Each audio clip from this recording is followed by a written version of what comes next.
je suis Julie, la créatrice de cet oracle astrologique qui s'appelle l'Améodec et je vous emmène pour un petit tour guidé. Alors, l'oracle se présente dans une boîte cartonnée rigide. Elle est imprimée avec un imprimé mat, ce qui fait qu'elle a un toucher tout doux. Et il y a des petites encoches sur les côtés pour pouvoir l'ouvrir facilement. À l'intérieur, vous trouvez les 73 cartes du jeu. Vous voyez ici que j'en ai mis certaines à l'inverse, c'est pour ne pas les mélanger. Et en fait, c'est parce que j'ai conçu ce jeu sans livret explicatif. Et les cartes que je mets là, dont je vais vous parler tout à l'heure, sont un petit peu des cartes pour vous guider sur certaines choses. Mais il n'y a pas de livret au sens traditionnel avec une explication pour chaque carte. Puisque déjà j'avais pas du tout envie de faire un livret. Moi j'avais envie que sur chaque carte il y ait des mots-clés qui vous servent de support à votre intuition. J'avais envie d'attiser votre curiosité, c'est-à-dire par exemple vous tirez la carte du bélier dans votre tirage, vous lisez les mots-clés et puis vous n'avez pas trop d'idées du message. Eh ben, il y a des tonnes de ressources sur Internet, notamment dans les bouquins, etc., même sur les réseaux sociaux. Et moi, je trouve que faire des recherches, c'est hyper instructif, qu'on apprend beaucoup et que souvent, on reçoit des messages au cours de nos recherches. En tout cas, voilà, c'était mon envie. Moi, j'avais envie d'ouvrir les choses. Voilà. Donc, je vous ai fait des cartes pour les signes astrologiques. Donc il y a 12 signes astrologiques, à commencer par le bélier qui est considéré comme le premier signe de la roue du zodiaque. Pour chaque signe, j'ai mis sur la carte le symbole du signe, ce qu'on appelle le glyphe en astrologie. En transparence, il y a la constellation. Ensuite, il y a le symbole de l'élément auquel appartient le signe. Ici, c'est l'élément feu. Le nom du signe, des mots-clés. Donc là, pour le bélier, par exemple, on a initier, ouvrir les portes, s'affirmer, agir, concrétiser. Et la planète qui maîtrise le signe. Donc là, c'est la planète Mars qui correspond au signe du bélier. Donc on a ça pour la totalité des signes. Gémeaux, Cancer, Lion, Vierge, Balance, Scorpion, Sagittaire, Capricorne, Verseau et Poisson. Ensuite, vous avez deux cartes pour les luminaires, le Soleil et la Lune, avec leur symbole, leur nom, des mots-clés, et puis tout en bas, j'ai mis comme une personnification, comme si c'était des personnages. Par exemple, la Lune, j'ai indiqué la mère, l'épouse. Et après, pareil pour les planètes. Mercure, le messager. Vénus, Mars, Jupiter, le guide bienveillant. Saturne, Uranus, le libérateur. Neptune, Pluton. Donc ça, c'est les planètes principales qui sont considérées en astrologie.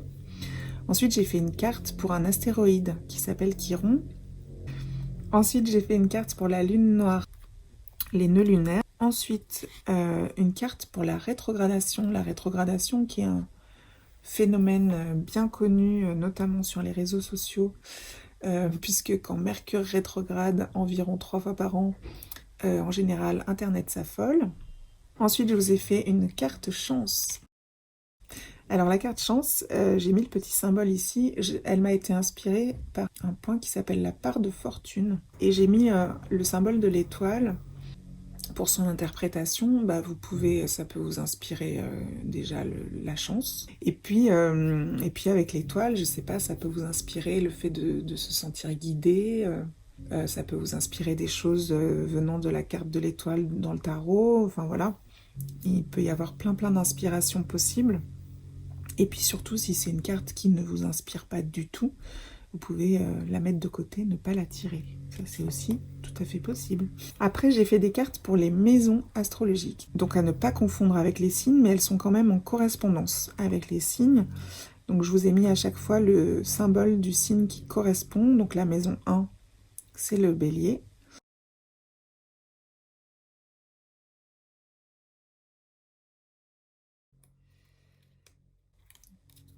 Maison 9, maison 10, maison 11 et maison 12. Voilà.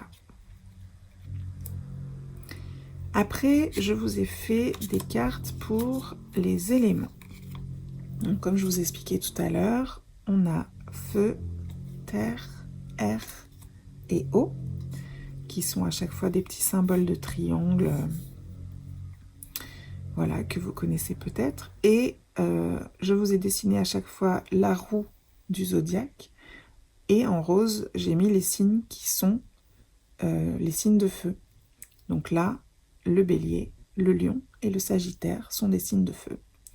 La même chose pour la terre, c'est le taureau, la vierge, le capricorne. Donc voilà pour les éléments.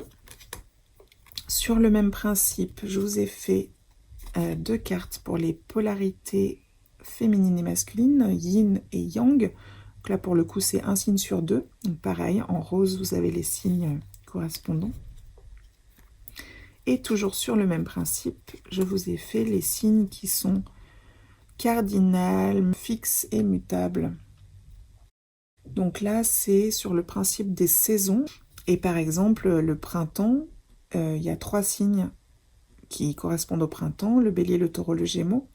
Le bélier commence la saison du printemps, donc il est cardinal puisqu'il commence. Le taureau est en milieu de saison du printemps, donc il est fixe puisqu'il est au milieu. Et le gémeaux est en fin de saison du printemps, donc il est mutable. Il commence la transition vers la saison suivante qui est l'été. Voilà. Et ensuite, je vous ai fait des cartes pour les aspects. Alors, les aspects, en fait, la roue du zodiaque, c'est un cercle, donc il y a 360 degrés. Ce cercle est divisé en portions de 30 degrés pour chaque signe. Et puis les planètes sont réparties autour de ce cercle et donc elles sont séparées d'un certain nombre de degrés. Par exemple ici, si vous avez une planète ici et une planète ici, elles sont séparées de 60 degrés. Et donc c'est un aspect qu'on appelle le sextile. Voilà, donc je vous ai fait comme ça tous les aspects jusqu'à l'opposition, où là les planètes sont en face l'une de l'autre à 180 degrés. Et puis enfin, il y a 4 cartes pour maîtrise, exaltation, exil et chute. Donc ça, c'est des cartes, en fait, lorsque une planète est dans un signe, selon l'astrologie traditionnelle, elle est plus ou moins à l'aise, elle est plus ou moins bien placée. Et du coup, on parle de planètes qui sont en maîtrise dans un signe. Par exemple, le Soleil est en maîtrise dans le signe du Lion. Donc j'ai fait comme ça un petit classement avec une petite phrase liée à ce phénomène-là. Sur la carte chute, vous voyez que j'ai gribouillé. Et en fait, pour la petite histoire, c'est que j'ai fait ce jeu toute seule, de A à Z, de la conception jusqu'au graphisme, etc. Et sauf l'impression, bien évidemment. Mais en tout cas, je me disais que si je relisais tout 10 000 fois, il n'y avait pas de raison qu'il reste d'erreur. Et en fait, même en lisant tout 10 000 fois, bah, il y avait une grossière erreur. Et en fait, c'était carrément la colonne des signes qui était inversée. Toute la colonne était à l'envers.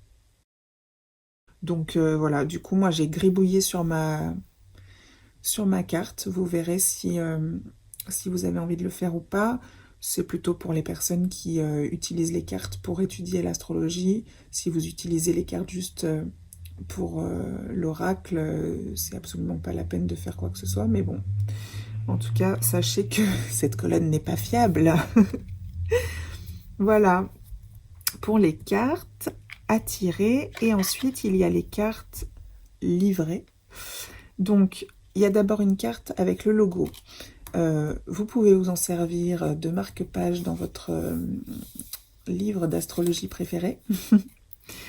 Vous pouvez aussi vous en servir pour créer une carte. Par exemple, vous avez envie d'avoir l'astéroïde Vesta dans votre jeu, ben vous dessinez le symbole de Vesta, vous créez une petite phrase. Voilà, c'est des choses qui sont possibles, à vous de voir. Ensuite, j'ai fait des cartes qui sont des idées de tirage. Donc, c'est des idées de tirage qui sont toutes inspirées de figures astrologiques ou voilà, de choses d'astrologie. Là, par exemple, le transit, vous avez sûrement déjà entendu ce mot. C'est lorsque les planètes du moment, en ce moment dans le ciel, passent sur les planètes de votre thème natal. On appelle ça les transits. Donc voilà, j'ai créé une idée de tirage inspirée de ce truc-là. Sachant que ces idées de tirage, elles peuvent être faites avec ce jeu, elles peuvent être faites avec un autre jeu, un tarot, et vous pouvez mélanger aussi. Moi, j'aime beaucoup mélanger les tarots et mon oracle, et d'autres oracles.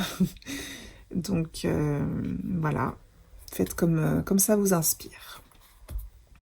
Et enfin, il y a deux petites cartes qui sont plutôt des cartes mémo d'astrologie. Donc là, c'est vraiment pour les gens qui sont plutôt en train d'étudier l'astrologie. Moi, j'aime bien organiser les choses de manière visuelle. C'est ma méthode d'apprentissage à moi. Effectivement, si vous ne connaissez pas du tout l'astrologie, vous ne comprendrez peut-être rien du tout. Donc, vous pouvez à ce moment-là les mettre de côté. Et sinon, si vous apprenez l'astrologie, bah, ça va vous parler, je pense, au fur et à mesure de votre apprentissage. Et peut-être que ça vous sera très utile, je l'espère. A comme astrologie, M comme magie, E comme étude et O comme oracle. Ça vous donne une idée un peu de comment vous pouvez l'utiliser. Donc, comme je vous ai dit, les personnes qui étudient l'astrologie, ça peut être un support un petit peu ludique. Moi, je sais que j'aime bien avoir des choses visuelles, concrètes dans les mains pour apprendre. Après, j'ai mis aussi M comme magie.